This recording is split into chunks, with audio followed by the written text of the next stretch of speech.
Hello दोस्तों, एक culture study video में स्वागत है। तो आज हम लोग पढ़ेंगे टीसी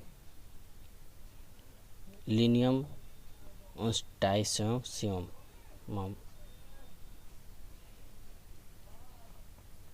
टीसी वनस्पतिक औद्योगिक तेल की प्रदान करने वाली रबी की प्रमुख तिलहन फसल है। यही है टीसी का पौधा।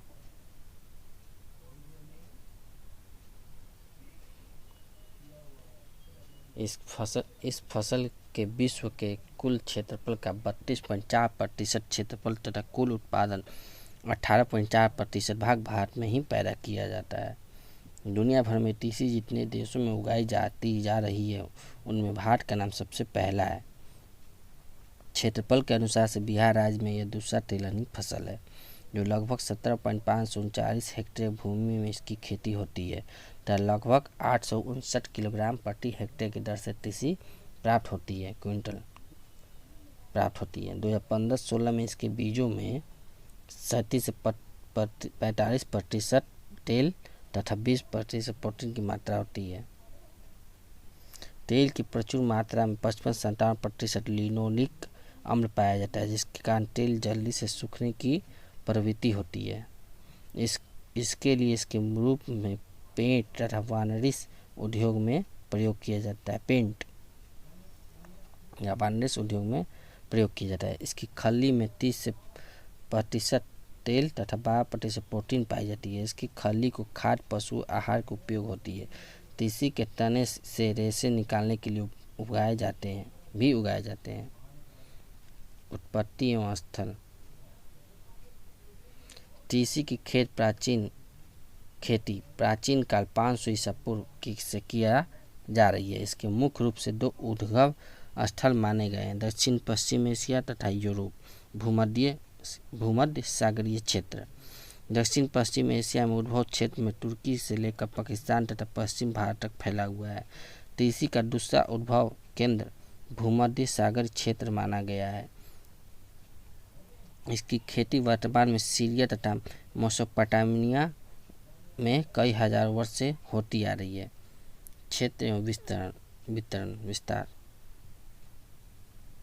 भारत में टीसी की खेती लगभग 18.76 लाख हेक्टेयर से भी अधिक क्षेत्रफल में उगाई जाती है, जिससे लगभग 4.70 लाख मीट्रिक टन उत्पादन प्राप्त किया जाता है। बिहार में इसकी खेती प्रति वर्ष 17,539 हेक्टेयर की भूमि में होती है तथा प्रति वर्ष 15,066 मीट्रिक टन का उत्पादन होता है तथा 859 किलोग्राम प्रति हेक्टेयर की दर से बीज प्राप्त होता है। 2015-16 में भारत के अन्य प्रमुख प्रदेश जहां इसकी खेती होती है: मध्य प्रदेश, उत्तर प्रदेश, महाराष्ट्र, राजस्थान। मिट्टी एवं जलवायु।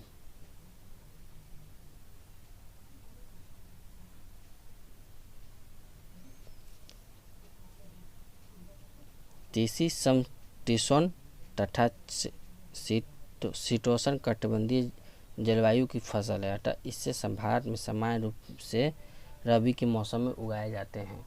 ये रबी के मौसम में उगाया जाता है। इसकी खेती मुख्य रूप से कम वर्षा वाले क्षेत्रों में की जाती है। इसका फसल आमतौर पर वर्षा ऋतु में या अंत उगाई में किया जाता है। इसकी वृद्धि में विकास में आ सके। फल आने के बाद पौधों में पर्याप्त गर्मी 15 से 20 सेंटीग्रेड के प्रकाश मिलने वाली फलियों तथा उनमें तेल की मात्रा अधिक विकास अच्छा हो जाता है।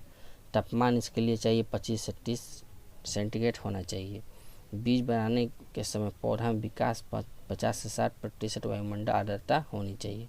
टीसी के लिए खेती के लिए दोमट मिट्टियार भूमि सबसे उपयुक्त माना जाता है, लेकिन इसके लिए आवश्यक है कि भूमि में नमी रखने की क्षमता प्राप्त हो। टीसी अच्छी उपज के लिए पीएच उदासीन होनी आवश्यक है। क्रियाएं: खेती की तैयारी। तोरी या सरसों की तरह इसका खेती हम लोग खेत का तैयार करते हैं, यानी पाटा लगा देते हैं। 2-3 जुताई करके पाटा लगा देते हैं और खेत को समतल कर देना चाहिए। उन्नत प्रभेद। बुआई का समय, पकने की विधि, औसत उपज, तेल की मात्रा।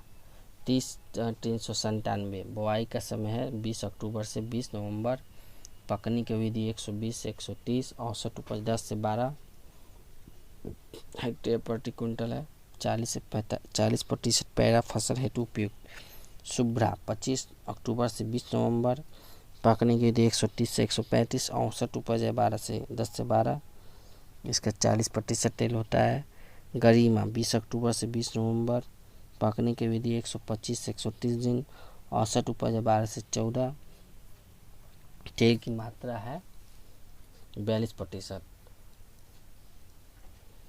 श्वेता 20 अक्टूबर से 20 नवंबर, पकने की विधि 140 से 145, औसत उपज है 10 से 12, तेल की मात्रा 41%। शेखर 20 अक्टूबर से 20 नवंबर, पकने की विधि 135 से 140 दिन, औसत उपज है 10 से 12, 43% पैरा फसल हेतु उपयुक्त। पार्वती 20 अक्टूबर से 20 नवंबर, पकने की विधि 140 से 145 दिन, औसत उपज है 10 से 12 कुंटल। रेशा इसका पाया जाता है 10 कुंटल। सिंचित खेती के लिए उपयुक्त, द्विउद्देशीय 42%, इसका तेल की मात्रा होती है। मीरा 20 अक्टूबर से 20 नवंबर, इसकी पकने की विधि 135 से 140, औसत इसका उपज है 10 कुंटल रेशा है। सिंचित खेती के लिए उपयुक्त, उद्देशीय 42% है, तेल की मात्रा है। रसीम 20 अक्टूबर से 20 नवंबर, पकने की विधि 145 से 140 दिन, इसका 10 से 12 कुंटल यह है। 60 कुंटल रेशा है। सिंचित खेती के लिए उपयुक्त है, उद्देशीय प्रतिशत 41% है। बीज दर 20 से 25 किलोग्राम प्रति हेक्टेयर। बीजों उपचार पिविस्टिन या कैप्टॉन या थीरम से इसका बीज का उपचार करना चाहिए और इसका उपचार करना चाहिए राइबोजियम कल्चर मिला के। बोने की दूरी, पंक्ति से पंक्ति की दूरी 25 सेंटीमीटर, पौधे से पौधे की दूरी 5 सेंटीमीटर रखनी चाहिए। खाद एवं उर्वरक 5 से 6 टन कंपोस्ट खाद बुआई के से 20 से 30 दिन पूर्व खेत में डालकर अच्छी तरह मिला देना चाहिए। सिंचित क्षेत्रों में 80 किलोग्राम नाइट्रोजन तथा 30 किलोग्राम सुपर 20 किलोग्राम पोटास प्रति हेक्टेयर के दर से देना चाहिए। असिंचित क्षेत्रों में 50 kilogram nitrogen, 30 kilogram super 20 kilogram potash प्रति हेक्टेयर के दर से देना चाहिए।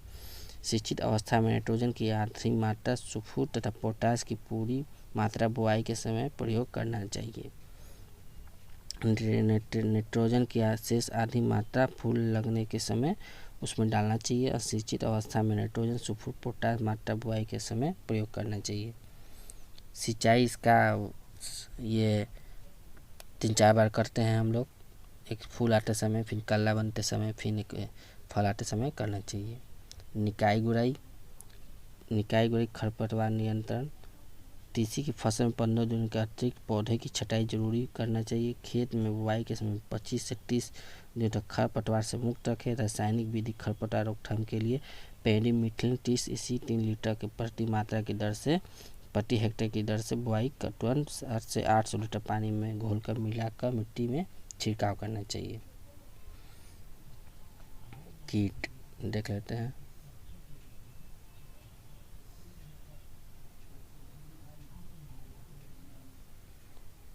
अलसी का उकटा रोग, फ्यूजीरिया ऑक्सीपोरस कीट वेदी रोग का नाम। इसका लक्षण है पुराने पौधे के रोग, पत्तियों पर छोटे छोटे गहरी हरी अथवा भूरी धब्बे के रूप में प्रकट होते हैं। इससे पत्तियां सिकुड़ने लगती है और पौधे मुरझाने लगते हैं। इसका प्रबंध है बुआई से पहले बीज को कवकनाशी थीरम का कैप्टॉन 20 किलोग्राम बीज दर से इसका उपचार करना चाहिए। यह निर्दय रोग होता है, इसलिए इसमें न्यूनतम 4 या 5 वर्षों का फसल चक्र अपनाना चाहिए। कटाई एवं भंडारण, जब पौधा का तना पीला पड़ जाए तो पत्ती सूख जाए तो फसल काटकर सुखाकर बीजों को अलग कर लेना चाहिए। बीजों को 3-4 दिन सुखाकर साफ कर भंडारित करना चाहिए। तो दोस्तों मैंने आज टीसी पढ़ा दिया। अगर मेरा वीडियो अच्छा लगा हो तो लाइक, सब्सक्राइब, शेयर जरूर करें। नमस्कार।